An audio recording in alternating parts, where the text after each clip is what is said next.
Guruji 72 గంటల్లోని phone లోని అద్భుతమైన జ్యోతిష్య పరిష్కారం చూపిస్తారు. నమ్మండి నమ్మకపోండి, ఇది నిజం. శ్మశాన కాళి రుద్ర చౌడీదేవి ఆరాధకులు నంబర్ 1 వశీకరణ స్పెషలిస్ట్ గురూజీ. మనిషి పుట్టుక నుండి చనిపోయే వరకు వచ్చే అన్ని క్లిష్టమైన సమస్యలకు పరిష్కారం ఇక్కడ లభిస్తుంది. విద్య, ఉద్యోగం, వ్యవహారం, స్త్రీ ప్రేమ, పెళ్లి, సంతానం, స్త్రీ పురుష వశీకరణం, భూవశం, భార్యాభర్తల కలహాలు, కోర్టు సమస్యలు, విడాకుల సమస్యలు, చేతబడి, అప్పుల బాధ, ఇంకా మీకు ఎలాంటి సమస్యలు ఉన్నా 72 గంటల్లోనే శాశ్వత పరిష్కారం చేయబడును. వక్రతుండ మహాకాయం కోటీశ్వరి సమప్రభం నిర్విఘ్నే కుర్మే దేవ సర్వకార్య సర్వత సర్వమంగళ మాంగళ్యే శివే సర్వహత సాధకే శరణ్యే త్రంబకే గౌరీ నారాయణే నమస్తే. గురు బ్రహ్మ గురు విష్ణు గురుదేవ్ మహేశ్వర గురు సాక్షాత్ పరబ్రహ్మ తస్మై శ్రీ గురువే నమః. డాక్టర్ పిఏ రామణ గారి పాలు నమస్కరించుకుంటూ మనం ఇప్పుడు మన గ్రహ సంచారం ఎలా ఉంది, జూలై నెలలో ఏ ఏ గ్రహాలు మారుతున్నాయి వాటి గురించి ముందుగా తెలుసుకుందాం. ఈ గ్రహాలు నెలంతా కూడా బుధ సంచారం కొంచెం విశ్రంభలితంగా ఉంటుంది. బుధుడు మారుతున్నాడు, శని వక్రించారు, అందుకని చికాకులు అందరికీ ఉంటాయి. ప్రతి రాశి వాళ్ళకు కూడా ఏదో ఒక చికాకు ఫేస్ చేస్తూనే ఉంటారు. కొంచెం జాగ్రత్తగా ఉండండి. ఎందుకంటే గ్రహాలు అనేది మనం వాటిని గ్రహ దోషం అనేది అనుభవిస్తే గానీ వాటి గురించి తెలియదు. ప్రతి ఒక్కడు గ్రహం ఏముందిలే, గ్రహం వాటి ఉపయోగం ఏంటి మనకి అనుకుంటారు. కానీ గ్రహ సంచారం అనేది చాలా కష్టంగా ఉంటుంది. ఈ బుధుడి వల్ల వ్యాపారాలు చాలా వరకు నష్టపోతుంటారు. అప్పుల భారం పెరుగుతుంది. ఏదైనా సరే అప్పులు ఇస్తే కూడా అప్పులు రావు. ఉద్యోగస్తులు కూడా పని భారం పెరుగుతుంది. పై ఉద్యోగుల ఇబ్బందులు కూడా అధికంగా ఉంటాయి. ఈ బుధ గ్రహం వల్ల అన్ని చికాకు కూడా అధికంగా ఉంటాయి. కానీ గ్రహాలు మిశ్రమ ఫలితంగానే రాణిస్తాయి కాబట్టి ఇబ్బంది పడకండి. శని వక్రించడం వల్ల శని దోషంలో వాళ్ళకి ప్లస్ పాయింటే కానీ ఇబ్బంది అంటూ ఏముండదు. కానీ ఈ శని ప్రభావం అనేది జనరల్ గా శని బుధుల కలయిక ఇప్పుడు ఈ నెల జరుగుతుంది. దాంతో కొంచెం ఇబ్బంది పడుతున్నారు. ఇబ్బంది కూడా పడకుండా జాగ్రత్తగా ఉండటానికి ధ్యానాన్ని స్వామివారికి ఎప్పుడు బుధగ్రహానికి శ్లోకం చదువుకోండి, శని శ్లోకం చేయండి. ఎప్పుడప్పుడు రవికి కుదిరిగి పూజ చేసుకుంటూ ఉండండి. చేసినట్లయితే మీకు అన్ని విషయాలు కూడా ఏ గ్రహ దోషాలు కూడా మన దొలికి రావు. దైవారాధనతో ప్రతి పని కూడా సాధించగలుగుతాము. అందుకని ప్రతి రాశి వాళ్ళు కూడా జాగ్రత్తగా ఉండండి. అలా ఉన్నట్లయితే ఇబ్బందులు జరిగిపోతాయి. జూలై 1 నుంచి జూలై 31 వరకు మన మాసవాళ్ళు తెలుసుకుందాం. ముందుగా మనం గ్రహ సంచారం గ్రహించినట్లయితే మేషరాశి వాళ్ళకి ఇటు ప్రజెంట్ ఇప్పుడు ఏలినాటి స్టార్ట్ అయింది. ఏలినాటి స్టార్ట్ అయ్యేటప్పటికి వాళ్ళు ముందు అన్నిటికంటే ఏదో ఇబ్బంది పడతామని భయపడతాను. కానీ మేషరాశి వాళ్ళకి ఏలినాటి ప్రభావం అంతగా కనబడుతుంది. ఎందుకంటే చిన్న చిన్న ఇబ్బందులే కానీ ఏ సమస్యలు వచ్చినా ఈజీగా సాల్వ్ అయిపోతాయి. అప్పుడప్పుడు కొంచెం ఉద్యోగాల్లో కూడా ఇబ్బంది కోల్పోతుంటారు. వివాహాలు కాని వాళ్ళు కూడా వివాహ ప్రయత్నాలు చేస్తారే కానీ అనుకుని రావలేని బాధపడుతూ ఉంటారు. బంధువుల ఒత్తిడి అధికంగా ఉంటుంది. బంధువులు రాకపోకలు ఎక్కువగా ఉంటాయి. మాటపడే యోగం ఎక్కువగా ఉంది ఈ రాశి వాళ్ళకి. అంటే ఎందుకంటే ఈ మేషరాశి వాళ్ళకి ఏలినాటి శని దోషం ఉన్నప్పటికీ కూడా ఏలినాటి శని 3 times ప్రతి మనిషికి 3 times వస్తుంది. First time, second time, third time. First time చిన్నప్పుడు వస్తుంది, సెకండ్ టైం మిడిల్ లో వస్తుంది, థర్డ్ టైం ఏజ్ లో వస్తుంది. ఇప్పుడు అలాంటి చూసుకోండి. అశ్విని భరణి కృతికా నక్షత్రం వాళ్ళు మేషరాశి వాళ్ళు అవుతారు. ఈ మేషరాశి ప్రభావం ఎంతైనా సరే మిశ్రమ ఫలితంగానే ఉంటుంది.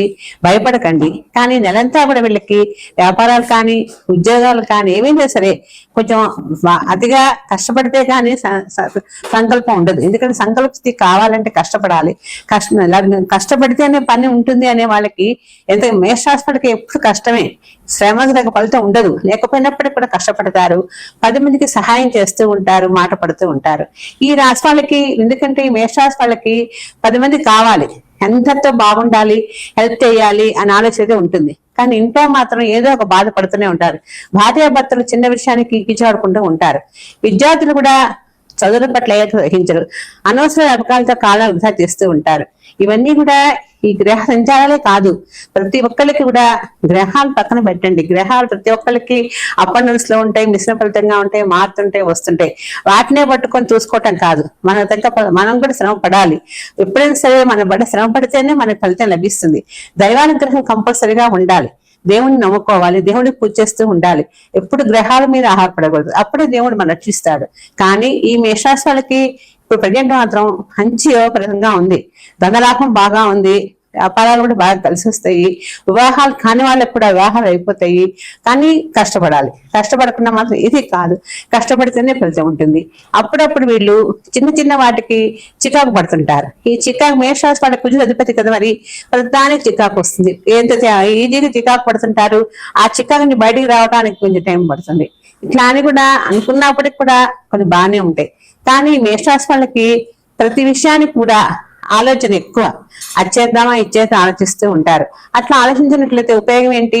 దేనికైనా సరే ఒక రెమెడీ అని ఉంటుంది కదా, ఆలోచించుకుంటుంటే కాలాన్ని వృధా అయి చేసుకోకూడదు. కాలం ఎప్పుడు మన గుప్పెట్లో పెట్టుకోవాలి, దాన్ని బట్టి మనం కాలం గడుపుకోవాలి. కాలం వెళ్ళిపోయిన తర్వాత మనం ఏం చేయలేం కదా. అట్లాగే ఇప్పుడు ఏలినాడ్సన్ వచ్చింది, 7 years ఉంటుంది, ఏలినాడ్సన్ ఉంది కదా అని అనుకుంటూ ఏమి చేయకపోతే జరగదు కదా. ఏలినాడ్సన్ ఉన్నప్పటికీ కూడా మన దానికి తగ్గ పరిహారం చేసుకుంటూ ఏలినాడ్స్ అనేది అనుభవించాలి. అనుభవం లేకుండా మీరు ఏలినాడ్స్ వెళ్ళిపోదు, మనం రెమెడీ చేసుకోవాలి, అనుభవంగా ఉండాలి. ఎందుకంటే శని దోషాలు ప్రతి ఒక్కరికి వస్తుంది, ప్రతి ఒక్క అనుభవించాల్సింది. అనుభవించినప్పటికి కూడా దానికి పరిహారం చేసుకోండి, అన్ని విధాలు బాగుంటుంది. మాసం అంతా కూడా వాళ్ళకి ఇలాంటి ఇబ్బందులు వచ్చిన ఈ మేషరాశి వాళ్ళకి ఈ నెలలో మాత్రం ఏ సమస్య అంటూ ఉండదు. కానీ కొంచెం పెద్దల ఆరోగ్యం గురించి చికాకు పడుతూ ఉంటారు. ఇళ్లలో కూడా పెద్దవాళ్ళు ఎవరన్నా ఉంటే వాళ్ళకి విడుకోలు చొక్కానికి కూడా ఆస్కారం ఉంది.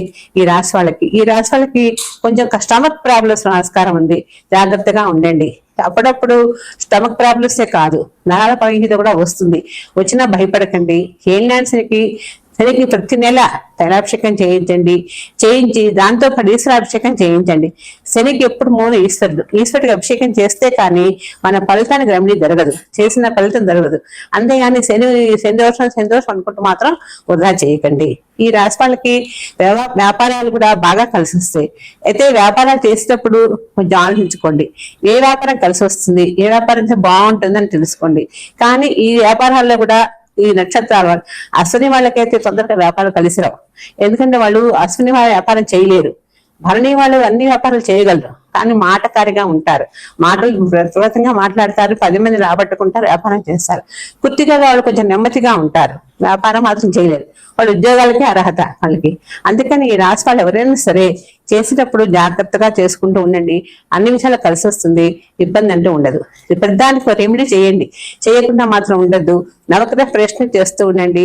దాంతో పాటు అప్పుడప్పుడు వీలు చూసుకొని శనికి తైలాభిషేకం చేసినప్పుడల్లా కూడా ఒక్కసారి గొడుగు దానం ఇవ్వండి. ఇచ్చినట్టయితే మేషరాశి వాళ్ళకి ఇబ్బంది అంటూ ఉండదు. దాంతో పాటు కందులు కూడా దానం ఇవ్వండి. కందులు బియ్యం ఇచ్చినట్లయితే ఏ సమస్య వచ్చినా ఈజీగా సాల్వ్ అయిపోతుంది. ప్రతి ఒక్కరికి మనకి రాసుల వాళ్ళకి ప్రతిదీ ఏదో ఒక చికాకు ఉంటూనే ఉంటుంది. ఇప్పుడు మేషరాశి వాళ్ళకి ప్రజెంట్ ఏలినాడ్సన్ నడుస్తుంది. ఏలినాడ్సన్ ముందున్నప్పుడు చేయాలి, శనికి తైలాభిషేకం చేయించుకుంటూ ఉండాలి. కొన్ని నక్షత్రాలకి కేతు దోషం ఉంటుంది, కొంచెం శుక్ర దోషం ఉంటుంది, కొంచెం రవి దోషం ఉంటుంది. ఇలాంటప్పుడు వాటి తగ్గ పరిహారం చేసుకోండి. చేసుకున్నట్లయితే అన్ని విధాలా బాగుంటుంది, ఇబ్బంది అంటూ ఉండదు. అలాగే వృషభరాశి వాళ్ళకి కూడా కొన్ని గ్రహాలు వాళ్ళకి సూటబుల్ గా లేకపోయినా కూడా వాళ్ళు కూడా అప్పుడప్పుడు జాగ్రత్తగా గ్రహ దోషాలు లేకుండా చేసుకుంటుండే. కుజగ్రహ దోషం కానీ రవిగ్రహ దోషం కానీ ఏదైనా సరే దోషం అనేది మనం జాతకాన్ని బట్టి, డేట్ ఆఫ్ బర్త్ బట్టి, ఆ టైం వాళ్ళ ఏ నక్షత్రంలో ఉన్నారు, ఏ లగ్నంలో ఉన్నారు, వాళ్ళు ఏ ఇబ్బంది పడుతుందో తెలుసుకొని దానికి రెమెడీ చేసుకోండి. చేసుకున్నట్లయితే అన్ని విధాలు కూడా బాగుంటుంది ఈ రాశి వాళ్ళకి. అలాగే ఈ మిథున రాశి వాళ్ళకి కూడా మంచి టైం బాగుంది. కానీ ఈ రాశి వాళ్ళు కూడా గణపతి, లక్ష్మీ గణపతిని పూజ చేసుకోవాలి. లక్ష్మీ గణపతి అధిపతి వాళ్ళకి. అందుకని వాళ్ళు లక్ష్మీ గణపతి హోమం చేయించుకుంటే అన్ని విధాల పరిహారం అయిపోతుంది. దాంతో పాటు ఆ హోమంలో ఉండాళ్ళు చేసి వేయండి. వేసినట్లయితే గరికతో పూజ చేసినట్లయితే కూడా ఈ మిథున రాశి వాళ్ళకి ఏ ఇబ్బంది వచ్చినా కూడా, ఎలాంటి సమస్య వచ్చినా కూడా గణపతి సునాయాసంగా తీసేస్తాడు. ఇబ్బంది లేకుండా హ్యాపీగా ఉంటారు. ఎందుకంటే గ్రహాలు ఎంత ఇబ్బంది పెట్టినా కూడా భగవన్నామం వల్ల మన గ్రహాలు కొంచెం ఇబ్బంది తప్పుతుంది. అందుకని జాగ్రత్తగా చేసుకోండి, అన్ని విధాలు బాగుంటుంది.